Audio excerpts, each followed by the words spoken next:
Hey friends, I've been a bit unwell, so I still am.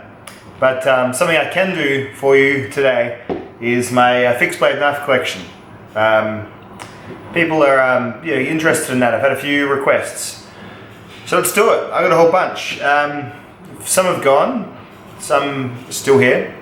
And then I'll show you the ones that I've got in for review, some exciting ones there. I'll do that last, so you have to watch the whole video. So what's gone? Before I start, I always preface. Just because I don't keep a knife around doesn't mean it's bad. If I said it was good in the review, I still mean it was. However, you must understand, fixed blades aren't like folding knives where you can sort of just always have one on you every day, at least not where I am. So your folding knives you can have 10 or something and cycle them through, whereas fixed blades really, I'm going to use maybe 1 or 2 a month, like in earnest, like going out, and the rest of them I review and I play with and stuff, and I like to collect. But if something's not getting used, I see the dollar signs on it rather quickly with a fixed blade. So, to that effect, the Line Steel T5 went, and the Falcon Even S1 went. They went because I had replaced them with my user knife. That's my favorite size of knife of the sort of 5-ish inch blade. So they both went because I had my, I'll get to it I guess, but my Greystone knife is what does that same job.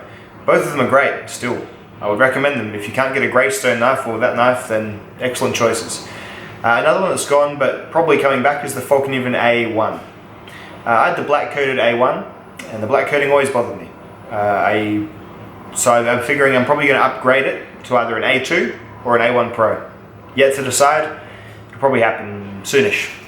So there you go. And apart from that, a lot of it is more or less the same. A lot of fixed blades I've had on my channel were loaners to begin with, so that's why they never really stayed around. But anyway, without much more talking, I'll just go one by one. I'll show you all the knives in my current collection.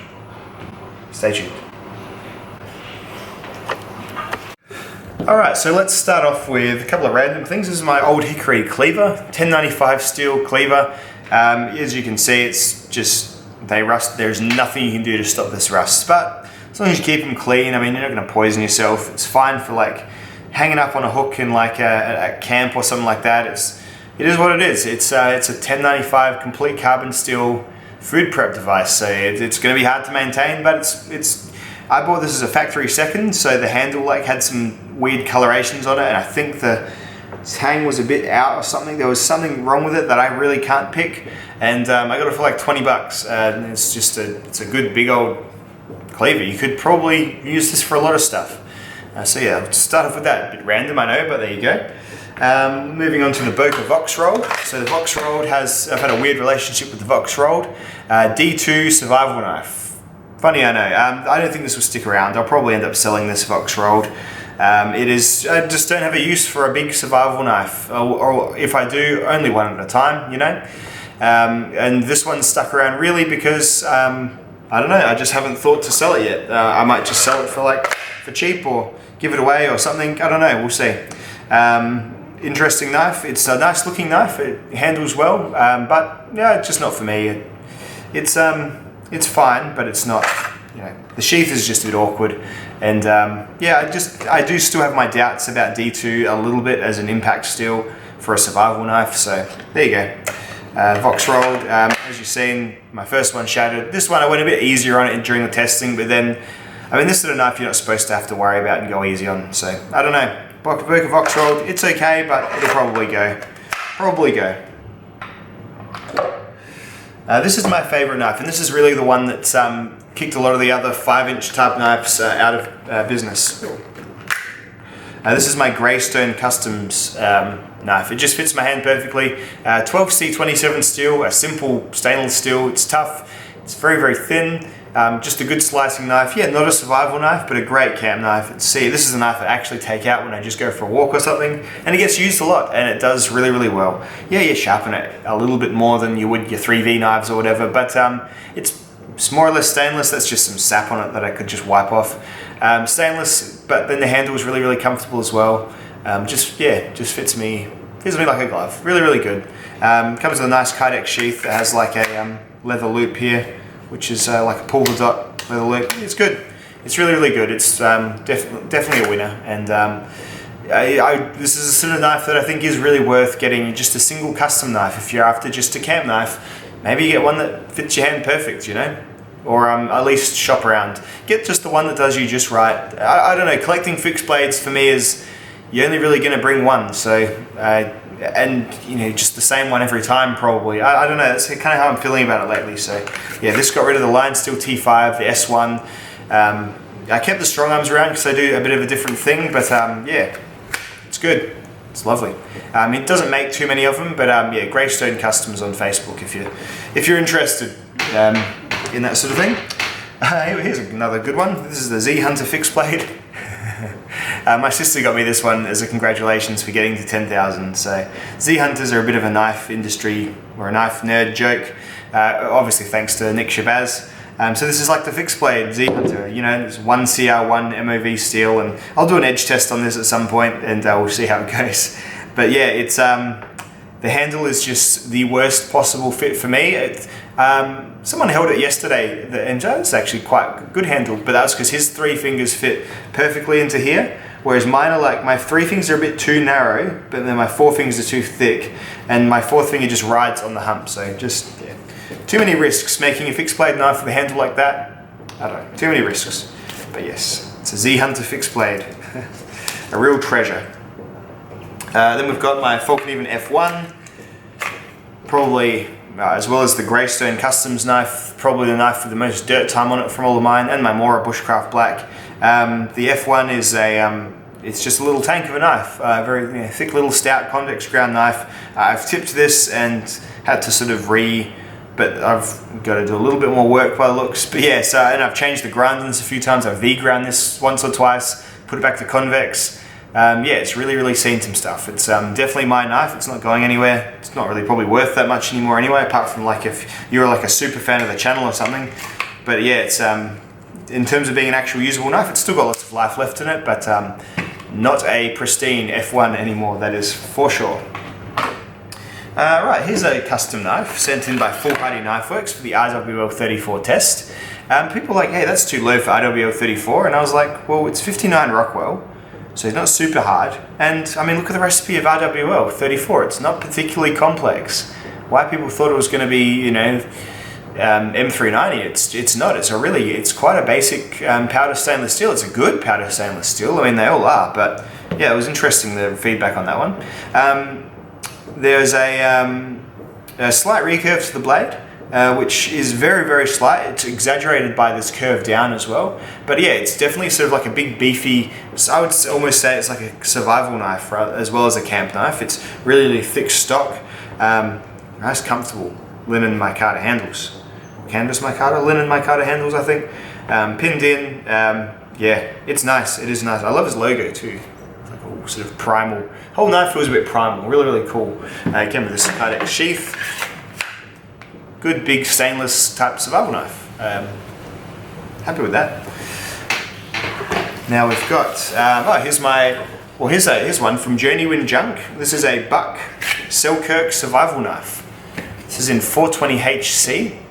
It's an interesting one. It's got comes with like a fairly decent little Kydex-ish sheath with a Buck fire steel and whistle. The spine is sharp on it's only sharp on, that's right, it's sharper from this side, so it's actually a better left-handed striker. I think that's probably just, as Genuine Junk suggested, probably just a case of just slightly crooked grinding. This is a Chinese Buck. I haven't looked into if it's got the Boss heat treatment. It probably doesn't. It's got this kind of like, it's like a micarta, I think, on the handle, but it's kind of done with a wood grain look. And these bolsters here, it's not one piece. They are, you can see the lines very slightly if you really look. So they are just welded on, but it is a full tang knife. So the tang's going all the way through. It's just the guard between these, you know, the handle that borders, the guard that borders this handle is just like welded on or something. Nice sort of like flat pommel area there. Very much a standard, reliable camp knife. It seems okay. I'll have to do a full review on it as soon as I can. This is the K-Bar Mark 1. It does the same kind of thing maybe as that Selkirk survival knife. It's like a full flat ground camp knife, I would suggest, in the hands of a normal person. These were made for the Navy. 1095 steel, black powder coating, comes off fairly easily. The knife is nice and thin and slicey, so it's good. It's not like an overbuilt. I compared it to the strong arm because I thought it was going to be similar to that, but it's not at all.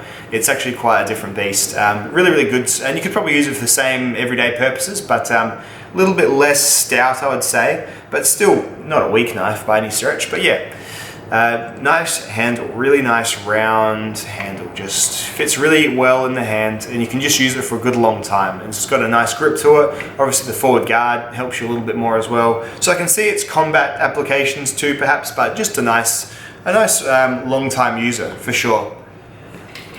Comes in a pretty good sheath. Not really too much to complain about with the Mark 1. It's under $100 in Australia, so go your hardest if you're thinking about it. Here is my Bark River. It's in Vanadis, no, not Vanadis, it's in 4V, and this is my Kefart 5. So this is another great camp knife. This has been, I tipped this, and then it's, I've done a repair, so it's not particularly ever resellable, I would say. Not that I'd really want to. It's nice. It's a nice knife, and it does feel like mine now. It's kind of like an heirloomy sort of knife, I feel.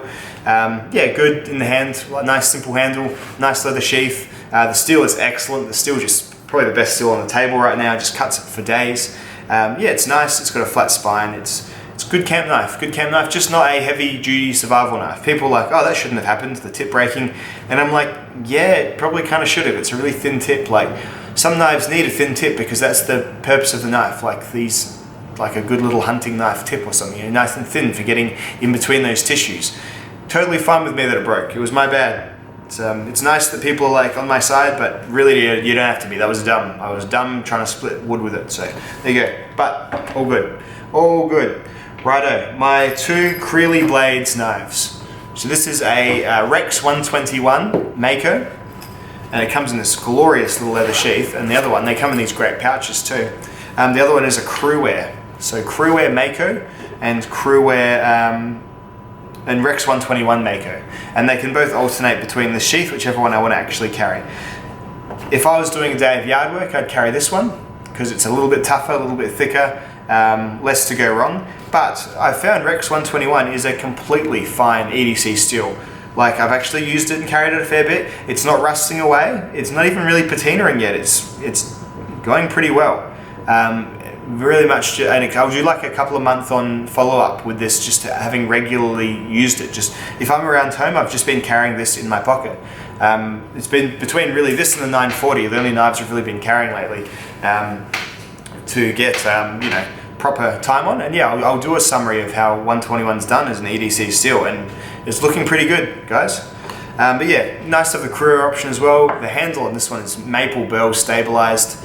Just lovely, lovely handle material. Look at that, it's just so much character. Just complex, like weavy little patterns in there. Awesome, awesome, awesome, awesome. And yeah, you swap them between whichever one you're carrying. This awesome sheath goes on the inside of your pocket, but clips onto the outside of your pocket, so it stays in there.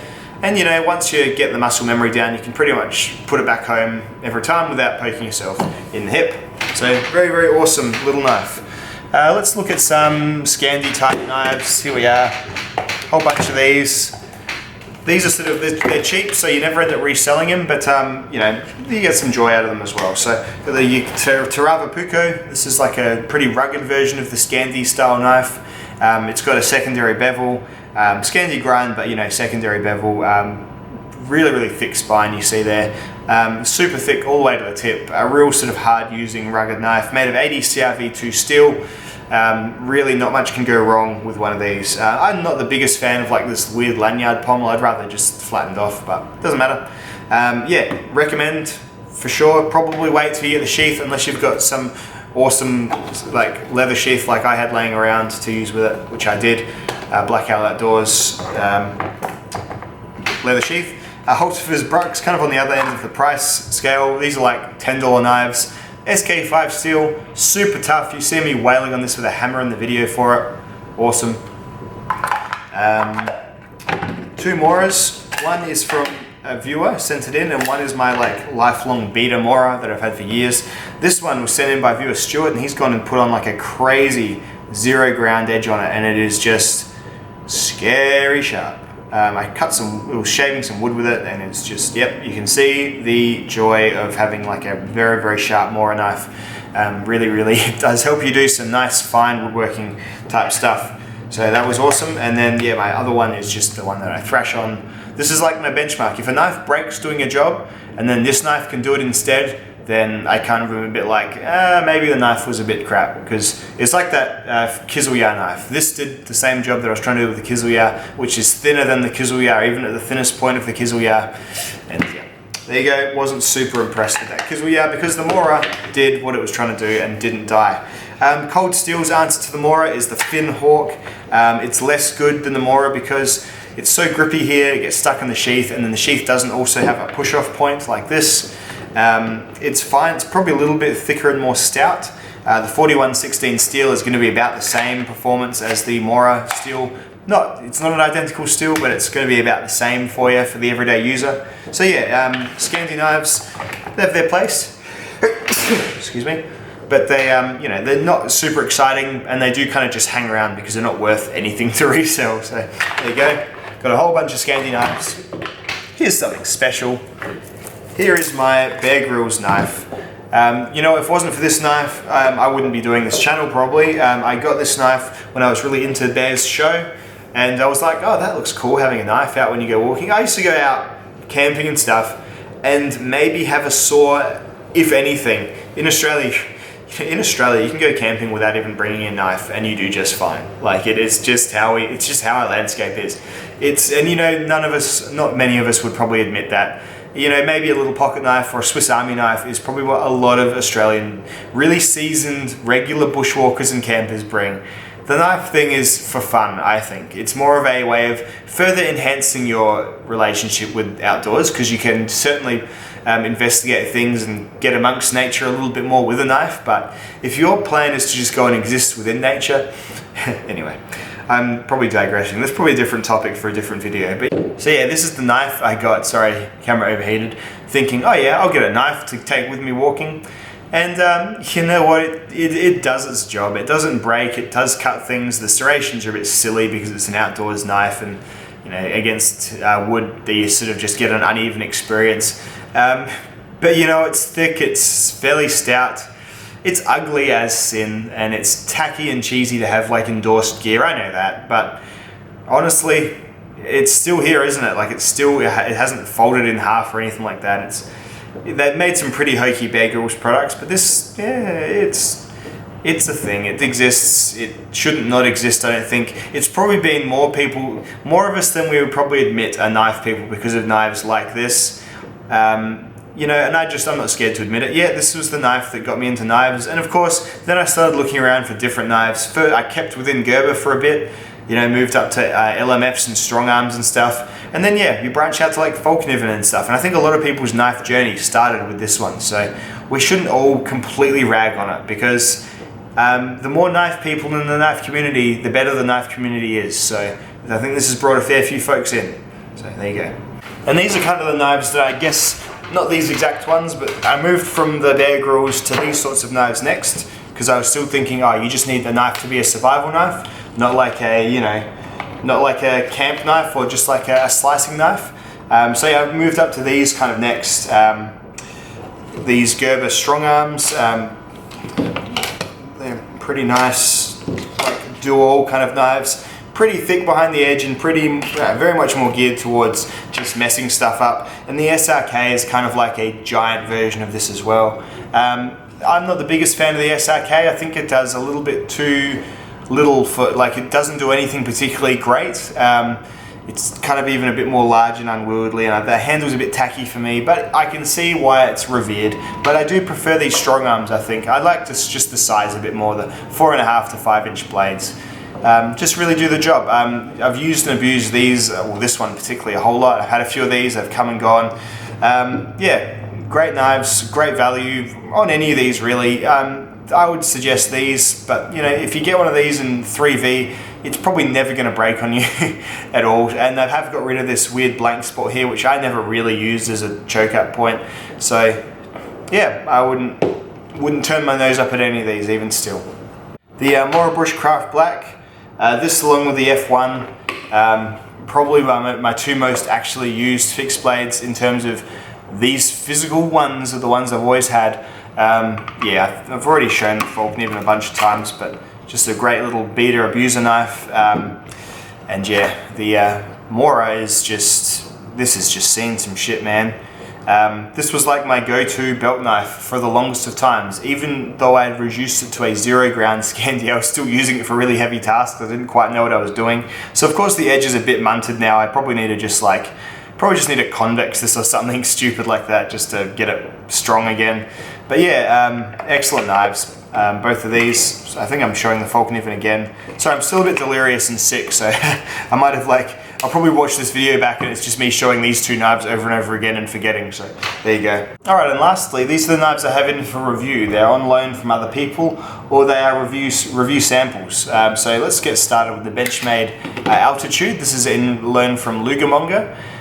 So I'm gradually sort of piecing together a review for this. Given that it's a hunting knife and I ain't a hunter, it's going to be more of like an EDC, like standard review.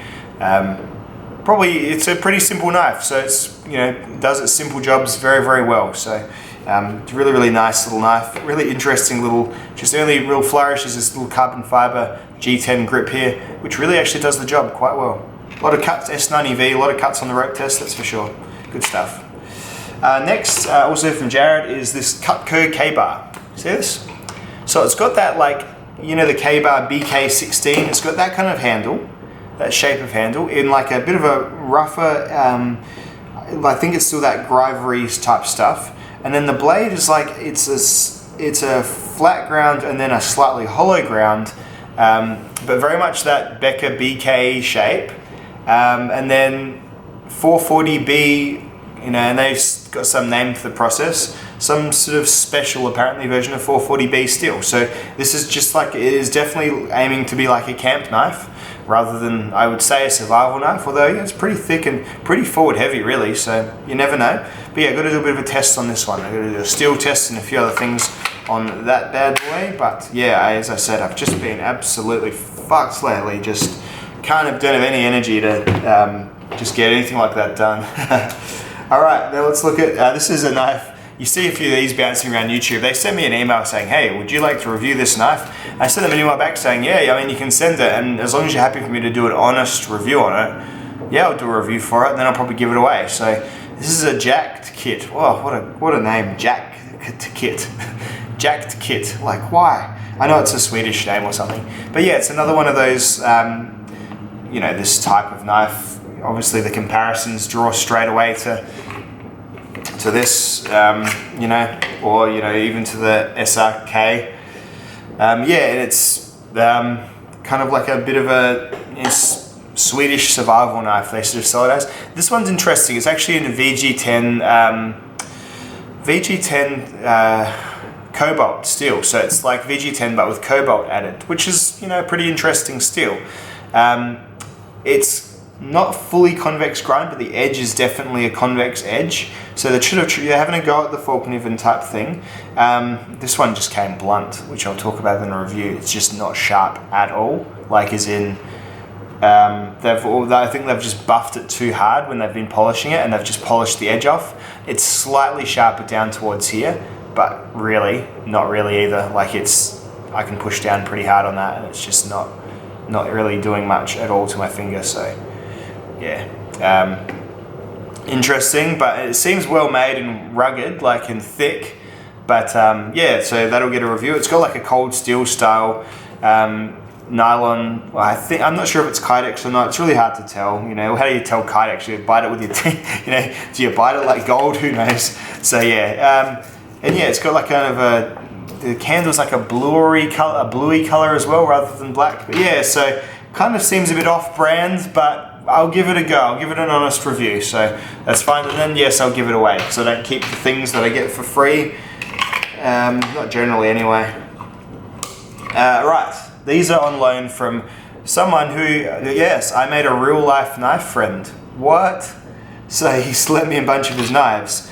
See this? This is a scrapyard knife company, fixed blade.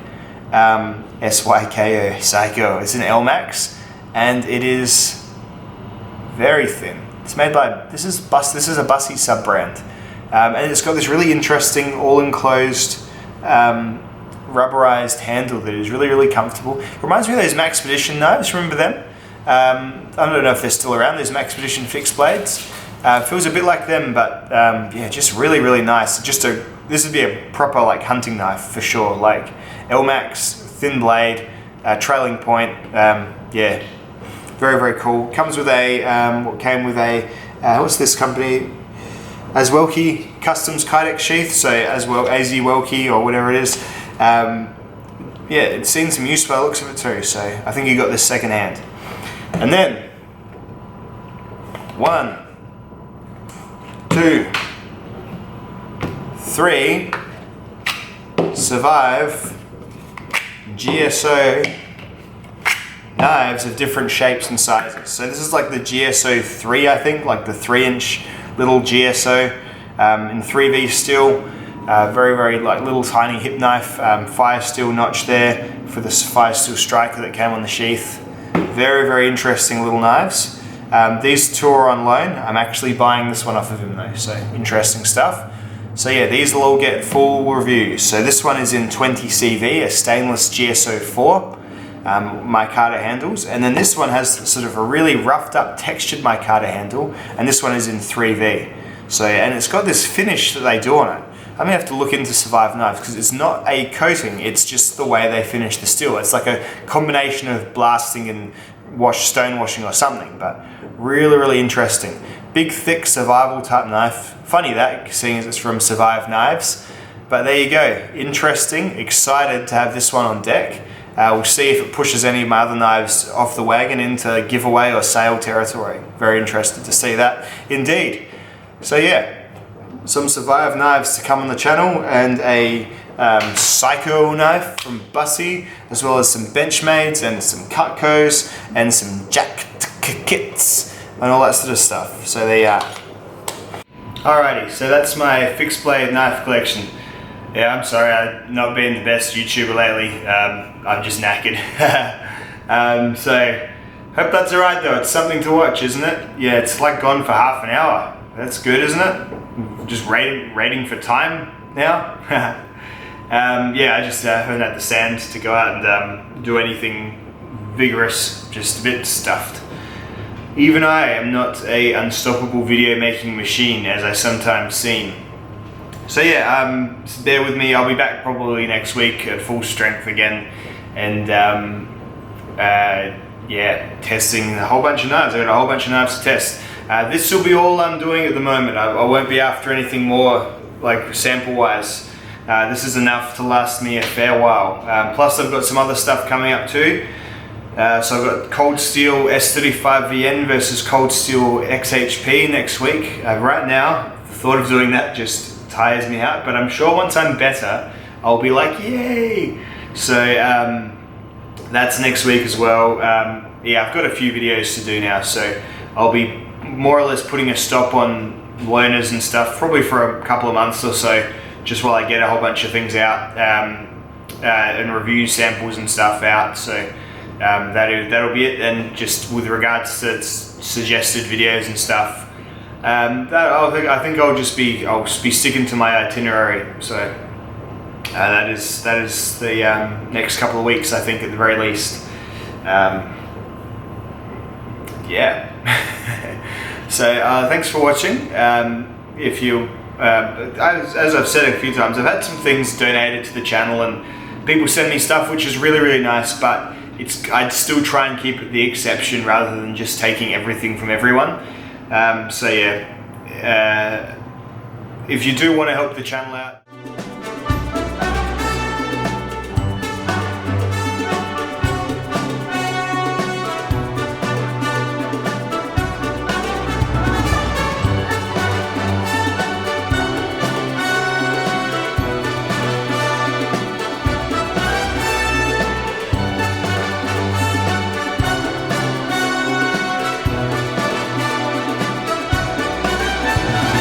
Patreons for people who like the stuff that because I Patreon people as well, and they're the things that of all the channels I watch, I Patreon like 4 of them or something. And yeah, I love probably 20 channels, but I only Patreon 4, so I don't expect anyone to do that. That's like above and beyond type stuff. But yeah, if you do want to help, then yeah.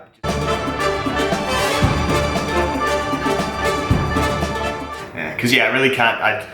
To be honest, it's more work. It is more work accepting all the loaners and stuff all the time. Because then I've got to like rush stuff out, and I think that's been a problem lately with me. I've been less happy with my. Oh, you're getting sick. Confessional, Pete.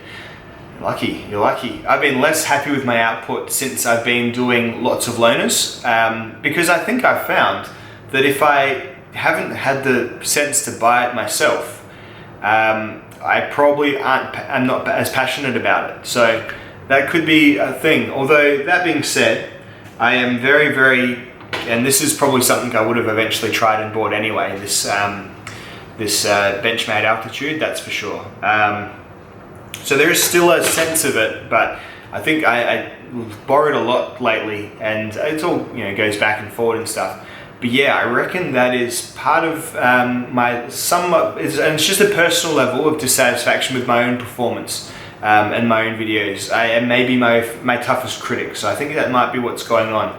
I reckon I'm just gonna go back. I'm gonna get the reviews out that I need to get out, and because I always have that, I must send this back as well in the back of my head, and that's a discomforting thought too. So I'm going to get out the reviews I've done. My buddy who's lent me the Survive knives is really not fussed how long I take, and I'm going to end up buying this one anyway. But yeah, I think that's part of it as well lately. Just the burnout is, I'm not burnt out, but you can feel the burnout beginning when you've got so much stuff, and when I'm around, and sometimes I just want to have a quiet day, and I think it's been magnified when I've been sick, and you're just like, oh, I have to get to that. And that's not how you should approach the hobby. I have to get to that. That's dumb. Like, it should be like, I should be thinking, I cannot wait to test that thing. Whereas, and even I sort of was a bit like, when this arrived, I'm like, what? And it was ages ago that I said yes, and now I'm just a bit like, so I'm gonna have to wait till I'm like much, much healthier and much more frame of mind to get to do a proper fair review, because they deserve a fair review. They sent me a knife, they deserve a fair review, so I'm gonna have to get myself in the space, So yeah, that's kind of where I'm sitting at the moment with the channel. Not burnt out, but I am definitely not. I'm definitely not taking on extra stuff. I assume you all just enjoy me as just a random knife guy, buying my own stuff and doing my own stuff. So yeah, I won't be doing any. Oh, I'm frazzled. I'm frazzled. I won't be doing any more learners for a fair while. Of stuff that's like that I then feel compelled to review or test or whatever, because this is enough. This is definitely enough. Yeah, and this is not in response to the stuff I've got now. The stuff I've got now, I'm super psyched to have. You know how excited I am to do the K2 steel test? Very, very. Even as a sick person right now, I am excited to do that. So it's fine. The stuff I've got now is awesome, but yeah, I get lots of offers for stuff I've never heard of. Hey, can I send you this? Hey, can I send you this? And it's so weird because it's lovely, and it just really is lovely, but it adds an extra layer that I'm probably not quite enjoying as much anymore. So, and as I always say, enjoyment is my main philosophy here, and it's what I'm after, the joy, not the money, not the free samples, not the experience of handling many different knives. It's kind of like just a way of me enjoying my knife addiction, and it's kind of a nice byproduct that you all enjoy it too. So that's kind of what's going on now. I'm just being honest, I'm just being super frank. So yeah. Alright guys, I'll see you once I'm better and once I'm less odd, because I'm odd at the moment. I'm in a weird place, and it's just because you get that sort of delirious like, ooh, I'm a bit cooked at the minute, I've probably got a fever or something. So yeah. Alright, catch you in the next one. Bye now.